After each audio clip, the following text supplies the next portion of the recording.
This is Beyond a Reasonable Doubt with your hosts, Mark Garrigus and Gary Smith. Welcome to this special Thanksgiving Saturday edition with my good buddy GPS. And we're bringing back Jimmy Neutron again, because Gary and I were talking today and we were thinking, we really have wanted to talk about both Gruden and St. Louis and NFL, and I'm going to give Jimmy some pushback on St. Louis. So we were thinking, who better than to find the illustrious Dan Lust for Life, to talk about St. Louis. And why don't we start with that, Dan? Give your kind of summary and your analysis that St. Louis settled too quickly and too cheap. Sure. At a really high level, this was a lawsuit that started back in 2017. The St. Louis Rams, as we once knew them, have since obviously moved on to be the Los Angeles Rams. But before that happened, there was about a 3-4 year fight between St. Louis, between the politicians, between the Kroenke family to try to keep them there.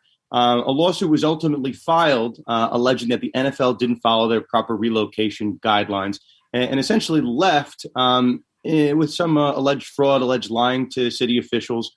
And this was as it matriculated to the courthouse, about a $1 billion plus lawsuit. Some reports had it up to $10 billion if it's holding all the water. But this was a case barreling towards a trial on January 10th. And there was a mediation on the calendar. We can get into the specifics, but I think a lot of people thought this was at least heading to at least the courthouse steps, maybe for a settlement, but it settles about 40 days out. All 32 NFL owners were named in the case. Obviously, Stan Kroenke, owner of the Rams, was the main culprit here with allegations of fraud, punitive damages. So one little interesting sidelight when you say all of the owners. Also fill those in who aren't in the weeds as to what happened at the last meeting of the NFL owners and that little contretemps. Yeah. So I guess here's where the fun part comes with Stan Kroenke. There was a vote to allow Stan Kroenke to move the team from St. Louis to Los Angeles. In exchange for the ability to move the team to Los Angeles, the owners said, the 31 other owners said to Kroenke, hey, Stan, sign this indemnification agreement. Just agree if there's some type of lawsuit, you'll pick up all the costs, right? You'll pick up all the expenses and whatever else. And Kroenke says, sure. He signs on the dotted line. So that was at this owners meeting, and this was signed 3-4 years ago. Fast forward to, now a couple of weeks ago from that, and Kroenke's understanding that agreement only picked up legal costs, which was maybe tens of millions of dollars. And the 31 NFL owners thought and still think that Kroenke has agreed to pay everything, settlement, damages, costs. So that's still in dispute. Even post-settlement, tax tip the owners and are going to service, fight that offer. Tax tip and service charge. Well, yeah. And I think you've been taking the position that the exposure on this for the NFL was astronomical. That fair? Relatively, right? Billions is $10 billion astronomical for owners? I used to have a federal judge in Sacramento who used to say to Mr. Garrigus, a couple of million here, a couple of million there. After a while, it becomes real money. So here we're right. Billion here, billion there. Now, this is where I'm going to push back a little. I haven't done the comparison, but somewhere in the back of my brain, I have the thought that the entire concussion lawsuit against the NFL, which I believe was as a class or a mass tort, settled for almost to the dollar the same amount.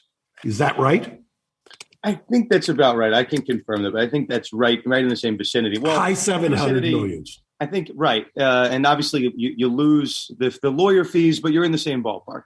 Right. And so what strikes me is one of the things in doing both contingency work and plaintiff's work.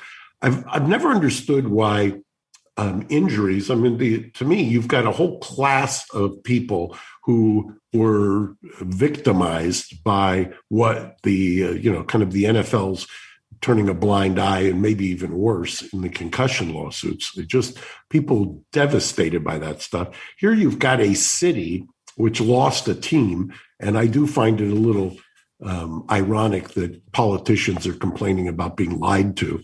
But put that aside, it clearly was barreling towards some home cooking, so to speak, because first of all, it was in the state court, not the federal court. They wanted to get it moved out of there. They couldn't get it moved out of there. The judge was having none of the usual big firm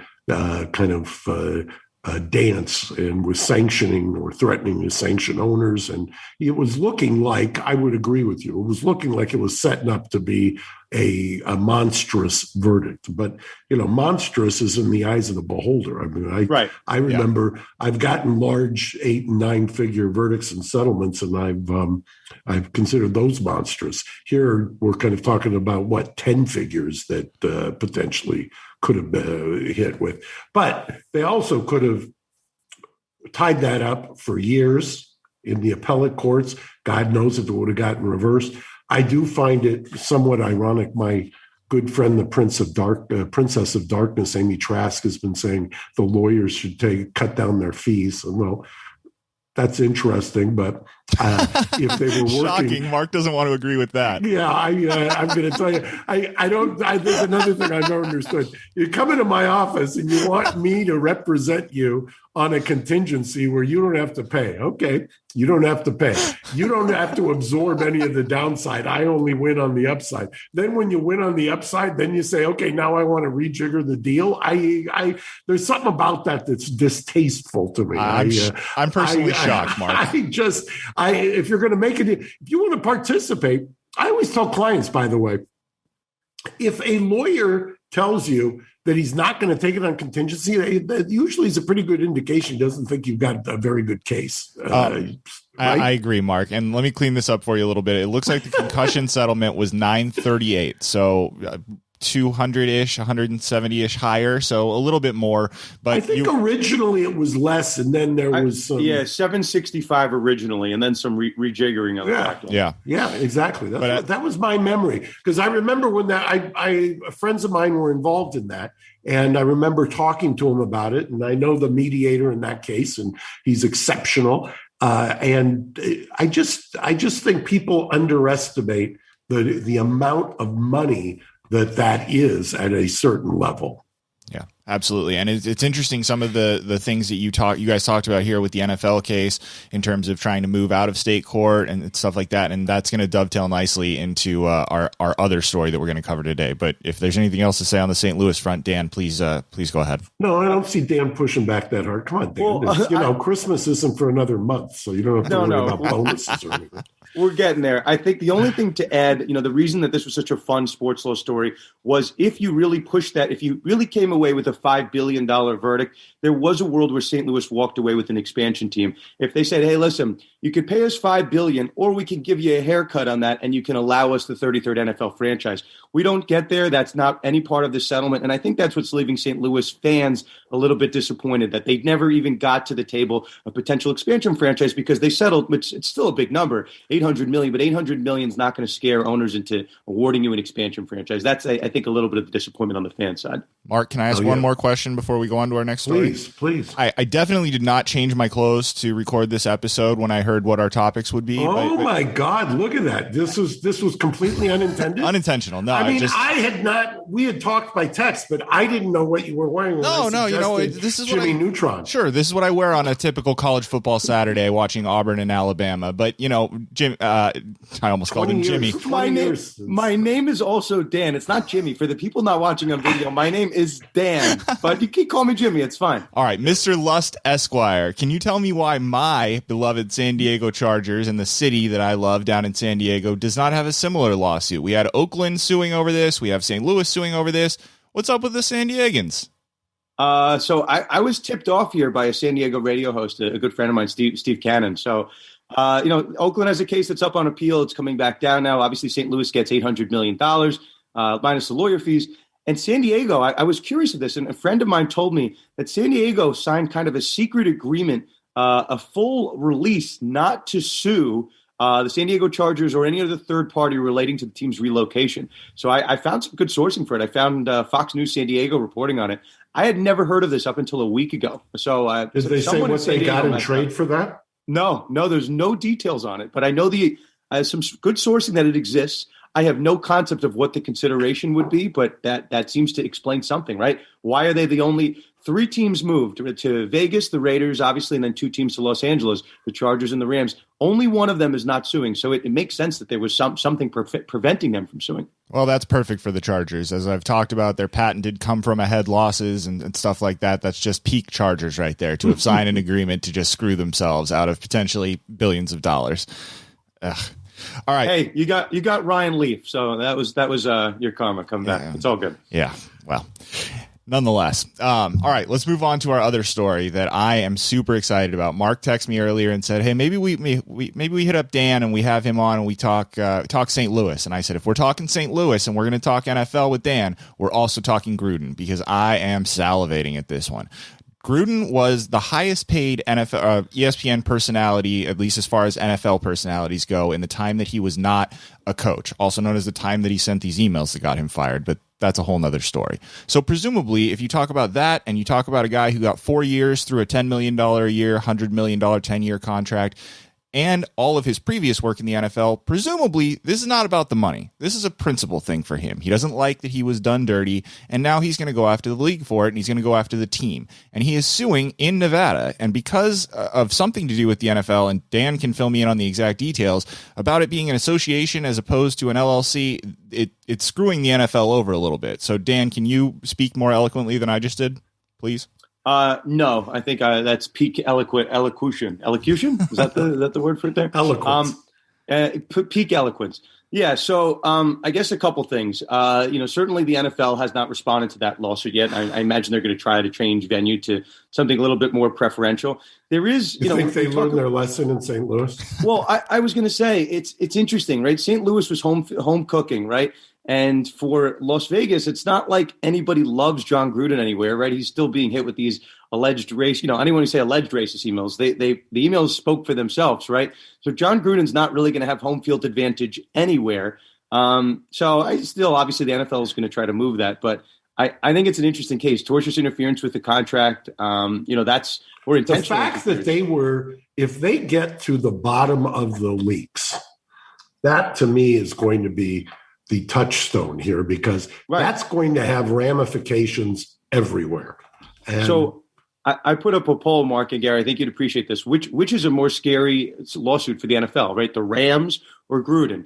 The Rams is all monetary. Maybe there's some secrets behind the scenes, but Gruden, those are jobs, right? The emails took out Gruden's job, and I think Gruden's trying to, it's a Thanksgiving episode. He's trying to share the wealth around, right? These bad emails took out my career. How about a little bit of, you can pass the bad emails over here, pass them over there. Let's bad emails for everybody. Let's see who loses their job. Interesting to see what he's got and what he gets in discovery. Remember, if I remember correctly, wasn't there speculation that a lot of these emails were of a result of another lawsuit and discovery in the other lawsuit? Washington football team.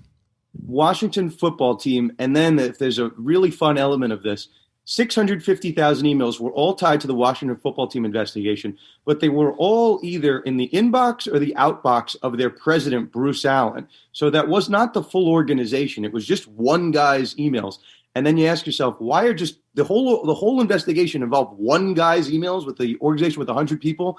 And then, Gary, as you know, Dan Snyder and Bruce Allen hate each other. Dan Snyder was paying for the investigation of his own team. So there's a lot of skeletons that will potentially come out here. Why the lawyers only looked at the one guy's emails that the owner hates. So I think you're right, Mark. This investigation, the Gruden lawsuit, could really kind of pull a string here and hit a couple different franchises at the same time. Well, I could see some other collusive activities. I'll leave it at that. So, well, and do you guys? Is there anything to this is a dangerous gentleman with a large war chest who doesn't? It doesn't seem to be about the money for him. I mean, he seems out for blood. Gary, it's such a astute observation, because some of the most dangerous litigants are people who have the money, the wherewithal, the resources to pursue litigation, and who don't really care about the money, but they want vindication. That's a dangerous, dangerous litigant, because you don't do the traditional cost benefit analysis. You don't do the traditional, I'm going to wear them down through litigation. You got somebody who is a heat seeking missile, and that sometimes can either explode on you as it's leaving, or it can explode somewhere where it was aimed. Wow. Well, Yeah, I'm going to be. Go ahead, Dan. Please, I was just going to say, right? There's sometimes you sue for the money, sometimes you sue for the pint of blood. This is really a case about tens of millions of dollars. So the NFL could certainly settle this if they want to, but Gruden has a lot of bones to pick with the NFL. Number one, and number two, right? I think he wants to see where the bodies are buried. His career in pro sports is over, and right, I think he's going to want a messy case. I don't think this is a case that he settles on the courthouse steps. I think he just wants to take depositions and make people. Who's representing him?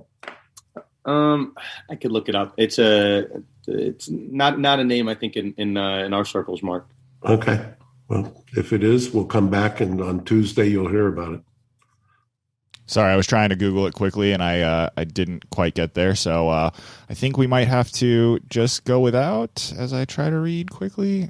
Yeah, I don't think I'm going to find it fast enough. We will be watching that case very, very closely. I know Adam's excited about that one. You know, he's got a very screw people, screw everyone right now. So he's all for people. That's the definition of fuck you money and fuck me money. Exactly, and that's why it's going to be so fun to watch. Huh? The attorney is Adam Hosmer Henner, who was in Vegas. Thank you very much for the assist there, Dan. I appreciate it. Dan, thank you so much for joining us. As always, you are the best hair in the universe, and we second best hair in the universe, Jimmy Neutron. There you go. And we know who's got the crown for the best. Well, he who shall not be named. It's not Voldemort. It is. Yeah, it's Logistics Kim. Fair enough. Well, he's hard to beat, man. That guy's everywhere. He's pulling up the Corolla Studios in his Tesla and shit. He's a weird flex. Lucas drives a Tesla. Yeah. Oh yeah, Mark drives a Model S. I couldn't believe it. I looked up at the camera, like, who the hell is chauffeuring Mark around? Lucas gets out in like khakis and a pressed blue shirt. I'm like, Jesus Christ over here. Lucas is the best. Man, Logistics Kim. What can I tell you? He's the best. Dan, thank you again for joining us. We love your sports analysis. Dan. Gary, we will have you back so much. Thank you, Mark. Tuesday. We'll see you then. All right, guys. Dan, don't call me Jimmy. See ya. Bye, guys. See you guys. See you, team. Thanks for listening to Beyond a Reasonable Doubt. Stay tuned for more bonus episodes coming soon.